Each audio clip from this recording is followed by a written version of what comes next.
Our top story tonight concerns religious freedom. It's that idea that John Travolta accidentally stumbles upon while punching a producer and yelling, "It's not a cult, it's Scientology!" And ever since Henry VIII got all guillotine happy with Thomas More, it's an idea which has stood for people being allowed to believe whatever they want and worship however they want without the government declaring religions illegal. And in Australia, that's generally sort of how things are. Like Jews are allowed not to eat bacon, Christians are allowed to celebrate Christmas while complaining that no one celebrates it anymore. And as is increasingly common, your high school acquaintance Kiara is allowed to set up market stalls offering earth crystals and spiritual readings because she spent too long in the health and well-being section of Dimmicks and now posts a lot of Facebook statuses about unlocking your chakras. But now, after the legalisation of same-sex marriage, there's concern that religious Australians won't be able to adhere to their religious beliefs in their everyday life. It's that tired argument that florists and bakers shouldn't be forced to provide services to same-sex weddings because, 30 years from now, someone's going to make a film about the decision to legalise same-sex marriage in Australia and they'll need to base the bad guys on someone. Anyway, now the government has asked Philip Ruddock to examine what protections exist for religious Australians. And there's some concern that his review might recommend a broad right to discriminate against same-sex couples. And that concern might exist because Ruddock has previously defended the Howard government's decision to withdraw a war widow's pension from a man who'd had a 20-year relationship with a World War II veteran and blocked a gay man from getting married to his partner in Europe, making him the only Attorney General to perform an intercontinental cockblock. But while we're waiting for the death-adjacent Ruddock to complete his retirement project, Liberal Senator James Paterson, a man who looks and sounds way too much like a member of Slytherin, has emerged as a key figure in this debate with his proposal for a law to protect religious freedom.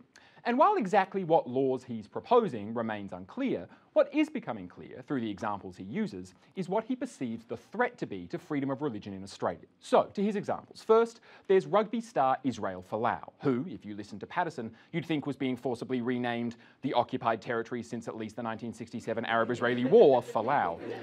Folau is a member of the Assemblies of God, so, somewhat unsurprisingly, he used Instagram to comment that God's plan for gay people who didn't repent was hell.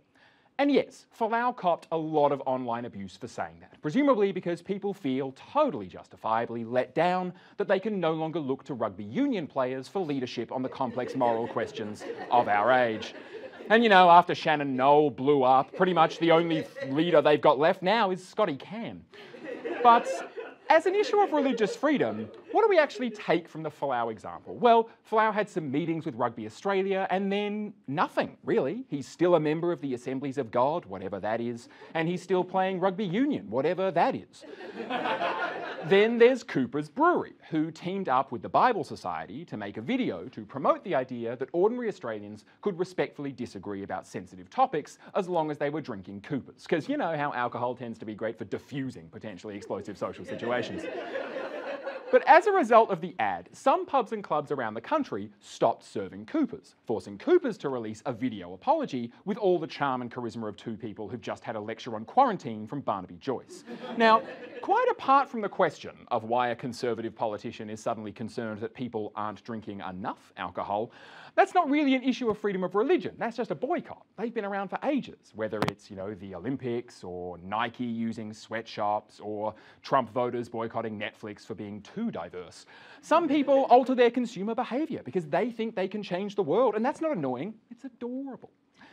And then lastly, there's Catholic Archbishop of Hobart, Julian Porteous, who was referred to the Australian Discrimination Commissioner after distributing a booklet called Don't Mess with Marriage. And at face value, that does sort of look like someone being taken to a tribunal for their religious beliefs.